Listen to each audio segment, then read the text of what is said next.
नमस्कार, मैं हूं आशुतोष त्रिपाठी और पंजाब केसरी नवोदय टाइम्स में आपका स्वागत है। आज हम आपको लेकर चल रहे हैं प्रकृति की ओर, पंछियों की दुनिया में। पंछी वह भी जो विदेश से आते हैं, भारत में विभिन्न देशों से आते हैं, यहाँ पर कुछ समय रुकते हैं और उसके बाद फिर वापस जाते हैं।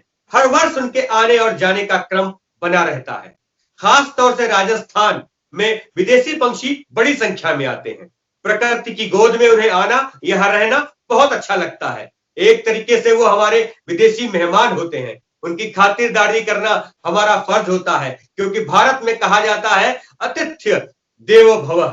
तो अतिथि देवो भव का जो भाव है वो पंछियों के संग कितना हो पा रहा है और पंछियों को लेके भारत सरकार, राज्य सरकार किस स्तर तक काम कर पा रही है, यह सब जानने के लिए आज हम जिस व्यक्ति से जुड़ने जा रहे हैं वह राजस्थान और देश और प्रदेश विदेश में उनका बड़ा नाम है।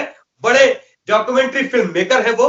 नाम उनका हिम्मत सिंह जडेजा है। राजस्थान के और जयपुर से जुड़े हुए हैं वो और बड़े लेवल पे काम करते हैं। अब तक बहुत सारी डॉक्यूमेंट्री बना रखी है। इन दिनों वो पंछियों की दुनिया में काम कर रहे हैं। जो विदेश से पंछी आते हैं उनके लिए काम कर रहे हैं। उनका मानना है कि जो विदेश से पक्षी आते हैं उनको यहाँ पर प्रॉपर एटमॉस्फेयर मिलना चाहिए, क्लाइमेट मिलना चाहिए और वो सभी सुविधाएं मिलनी चाहिए जिनकी उन्हें जरूरत है। हम सीधे जुड़ते हैं हिम्मत सिंह जडेजा जी से।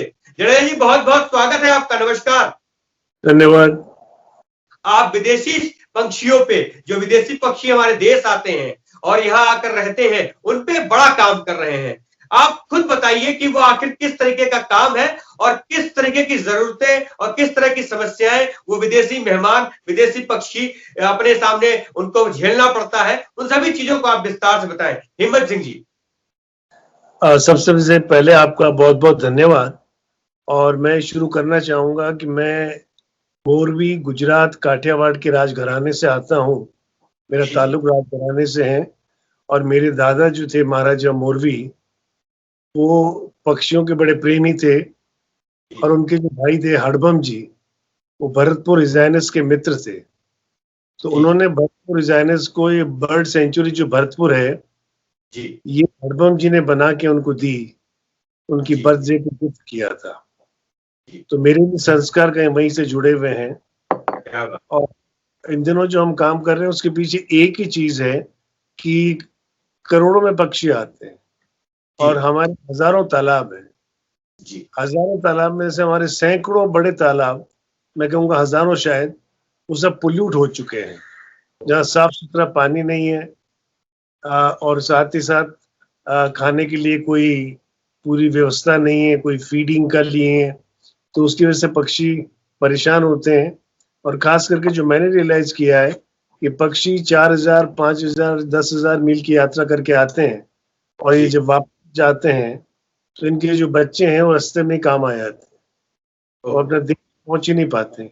उसका कारण है पोल्यूटेड वाटर। हमारे पानी के अंदर सीवरेजेस डाल दी गए हैं और फैक्ट्री वेस्ट डाल दिया गया है। इन सब चीजों की वजह से पानी दूषित हो गया है और जो पानी हम नहीं पी सकते वो पानी पक्षी कैसे पी सकते हैं, ये मेरा सबसे बड़ा सवाल है। और इस और करने की जब मैंने सोची तो बहुत सारी हर्डल्स कह दीजिए आप बीच में थे कि गवर्नमेंट अपनी किसी चीज को तबादला करने में उन्हें 10 साल का समय चाहिए, लेकिन हम चाहते हैं कि एनजीओज मिलके काम को करें और जिससे कि हर प्रांत में ये काम हो। बेसिकली काम होगा कि हम उन्हें डाइवर्ट करेंगे, जो उनके निश्चित तालाब हैं जिनमें आते हैं उनको डाइवर्ट करके छोटे तालाबों में, इनको बड़े तालाब चाहिए, वो सारे दिक्कत है। तो हमारा कॉन्सेप्ट ये होगा कि हम इनको मोटिवेट करें छोटे तालाबों की तरफ, जहाँ फीडिंग की प्रॉपर व्यवस्था करें। उन तालाबों के पास में जो खेत हैं किसानों के, वो हम लेंगे लीज पे और वहाँ पे मतलब हम फसलें लगाएंगे सिर्फ इन पक्षियों के लिए। तो फीड छोटे तालाब में भी आके रह सकते हैं और वहाँ पे उनके घोंसले बनाने के लिए सारी व्यवस्था होगी, ये हमने सोचा है। और इसके लिए हम सिर्फ ये काम कर सकते हैं कि पक्षियों को उड़ाना और उनको 5 किलोमीटर, 7 किलोमीटर, 10 किलोमीटर के एरिया में जो स्वस्थ तालाब है वहां तक उनको पहुंचाना और वहां पे फीड की व्यवस्था ऐसी हो कि वो मोटिवेट हो जाए कि फीड हमको काफी तादाद में है, तो वो और कहीं जाने का प्रयास न करें। ये हमारी कोशिश है और हम एक नोडल एजेंसी की तरह यहाँ काम करना चाहते हैं। और जो काम करेंगे हम, उसके ऊपर हम रेडियो स्टोरीज, आपकी छोटी-छोटी फ़िल्म्स बनाएँगे, जिससे कि और स्टेट के एनजीओज़ को मिल सके और उससे क्या होता है कि वो लोग अपने वहाँ एरिया में काम कर सकते हैं। इतना विशाल काम है, कोई एक एजेंसी नहीं कर सकती। बिल्कुल ये प्रण लेना पड़ेगा पूरे देश के एनजीओज़ को जो पक्षियों के लिए काम करते हैं, हमें इन पक्षियों की हिफाजत करनी है, इन पक्षियों को मोटिवेट करना है। वो अपने रूटीन वे में आते हैं, तालाब में लैंड करते हैं, लेकिन हमें वो चीज़ें करनी पड़ेगी जिससे छोटे तालाब विकसित हों और जहाँ फीड की व्यवस्था माकूल हो, जिससे कि पक्षी मोटिवेट होने में उनको प्रॉब्लम नहीं आए। ये हमारा प्रयास चल रहा है।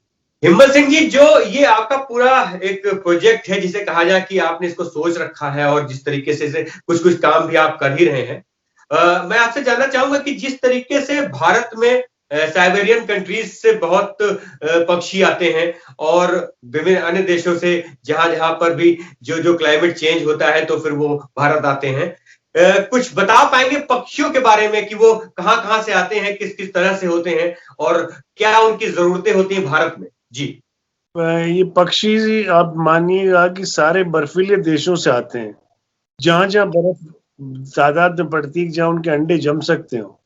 और एक कुदरती देन है ब्रीडिंग, जो उनके दिमाग में है प्रजनन। तो प्रजनन के लिए सिर्फ वो हिंदुस्तान का क्लाइमेट, पाकिस्तान का क्लाइमेट सूट करता है उनको, बांग्लादेश का क्लाइमेट सूट करता है उनको। तो इस एरिया में जहाँ आते हैं, जहाँ ड्राई इलाका है, और आके वो ब्रीड करने के लिए बेसिकली आते हैं जी। और ब्रीड करने के बाद में वो रुकते हैं 4 महीने। ब्रीड के बाद पक्षी जब थोड़े बड़े हो जाते हैं, छोटे वाले, उनको लेके वापस अपने देश उड़ते हैं। तो ये साइबेरिया से आते हैं, ब्लैक फॉरेस्ट से आते हैं, ये रशिया से आते हैं और जितने भी बर्फीले प्रदेश हैं हमारे नॉर्थ में, वहां से ये पक्षी उड़ के हिंदुस्तान आते हैं। जी।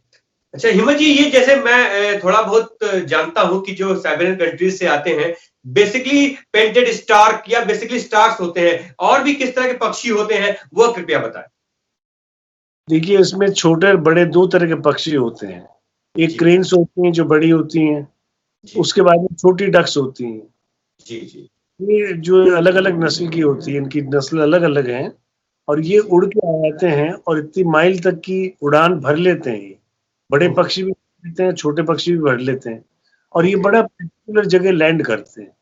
जो उनकी लैंडिंग का टाइम है, आप देख लीजिएगा, समय होता है, ये आपकी 28 सितंबर जो होता है, मैं गलत तो टूरिज्म डे होता है, तो आप मान के लिए उस दिन से इनकी फ्लाइट्स लैंड होना होती है हिंदुस्तान में। और ये सब तरह के जो पक्षी हैं, छोटे बड़े, ये सारे के सारे पक्षी आते हैं और बेसिकली आने के इनके एक ही कारण है, वो है ब्रीडिंग।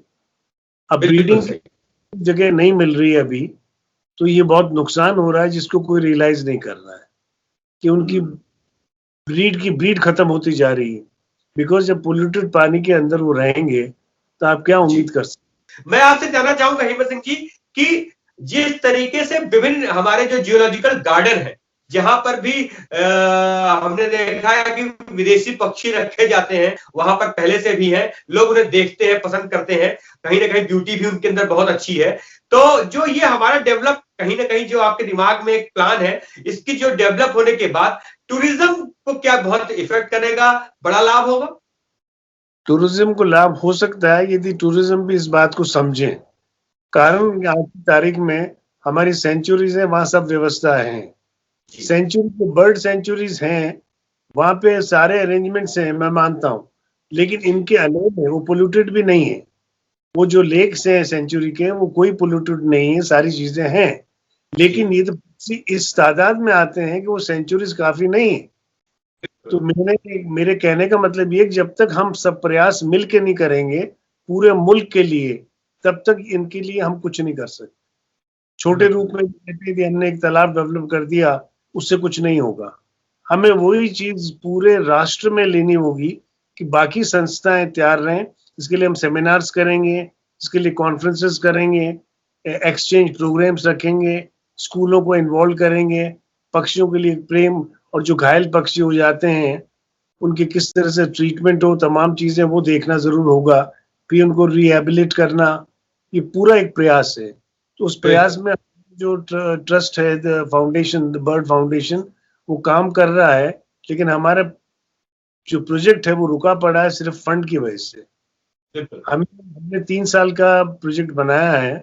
ये 3 साल में हमारे पास टोटल खर्चा आता है कि कम से कम उसमें मान के चलिए 100 आदमी इन्वॉल्व होकर काम करेंगे अलग अलग तालाब के ऊपर, और हम सिर्फ एक डिस्ट्रिक्ट पे काम करेंगे, जयपुर डिस्ट्रिक्ट। बिल्कुल।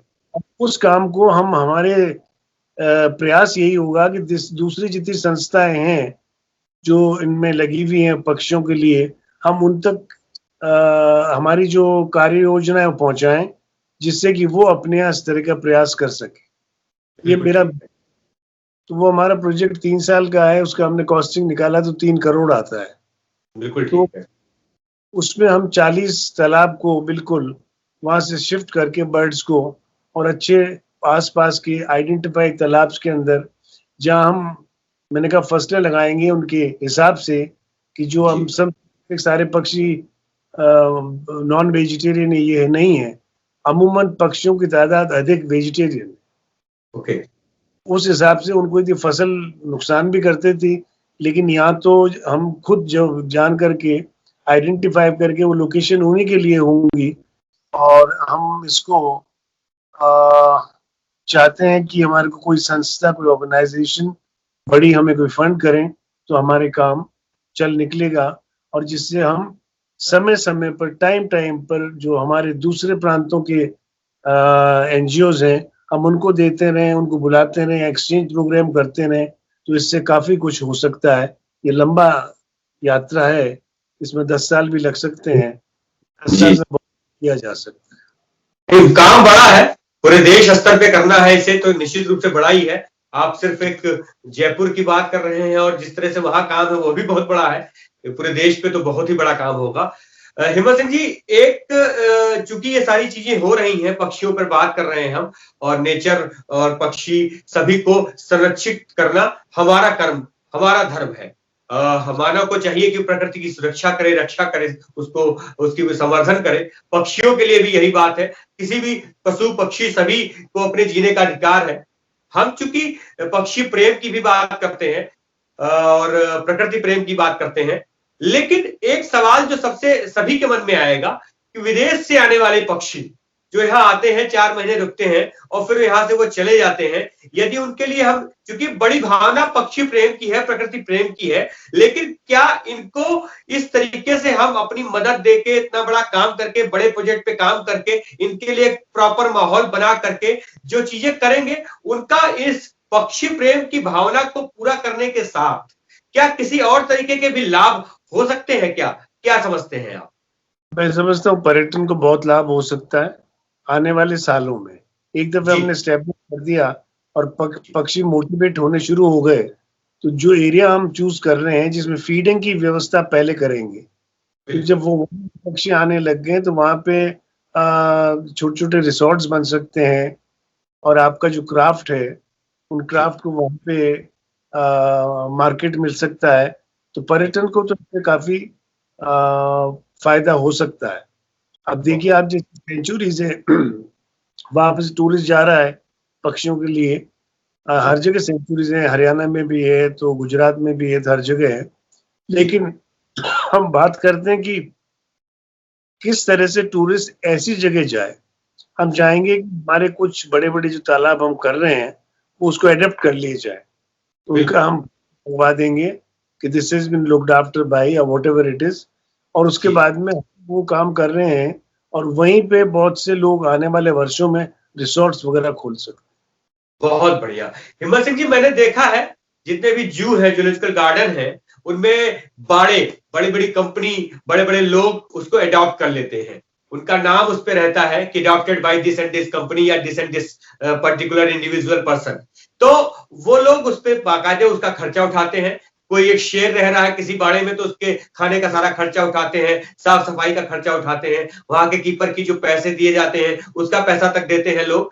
तो निश्चित रूप से जब जूलॉजिकल गार्डन के भीतर एक एक जानवर को लेकर इस तरीके की लोगों के मन में भावनाएं हैं कि वो उसे अडॉप्ट कर लेते हैं और उनका पालन पोषण करते हैं, उसके लिए पैसा देते हैं, तो ये भी बहुत बड़ा काम है। पक्षियों के लिए जो कुछ होगा उसको भी वो लोग कर सकते हैं, पर्टिकुलर तालाब अडॉप्ट करके और वहां का खर्चा उठा सकते हैं।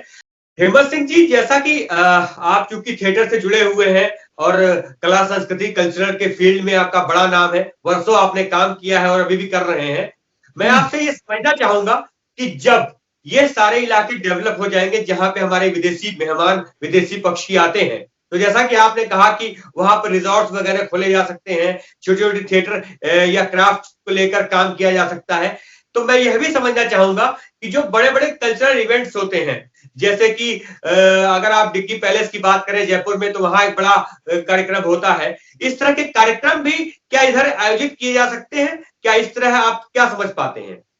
बिल्कुल किए जा सकते हैं, लेकिन पेशेंस जरूरी है। ये हम जो कर रहे हैं ये आने वाले 10 साल में हो सकती है। बिकॉज मोटिवेट करना पक्षियों को एक तालाब के ऊपर तमाम चीज करना, उनकी तादाद बढ़ाना हर ईयर, हर वर्ष, तो उसमें एक प्रोसेस में समय लगेगा। तो जब तक उसके पीछे नहीं जाएंगे और नेक्स्ट फेज में हम सोच सकते हैं कि ये चीज डेवलप हो तो 100% होगी। और हम चाहते हैं कि युवा हमारे खुद के देश के स्कूल्स जो हैं वो अपना प्रोग्राम करें इन पक्षियों के लिए देखने के लिए, वो मोटिवेट करना चाहते हैं। हर स्कूल में हमारी छोटी छोटी फिल्में जाएंगी, तमाम चीजें, लेक्चर्स होंगे, वो सारी चीजें हमारे इस प्रोजेक्ट में है जो हम कर रहे हैं 3 साल के लिए, सिर्फ रुके पड़े हैं, हमारे पास फंड्स नहीं है। बाकी we are all set with everything. मैं आपको एक छोटा एग्जांपल देता हूँ। हमारे यहाँ एक मेन तालाब है जहाँ से हम शुरू करेंगे जयपुर से कोई 20 किलोमीटर पे, जिसका नाम है चंदलाई। अब उस तालाब को आप जाके देखेंगे तो वहां से देखेंगे आपको स्काई क्रीपर्स नजर आएंगे, बिल्डिंगे, और उनका वेस्ट आप देखेंगे उस तालाब में बड़े बड़े पाइप्स के जरिए आता हुआ।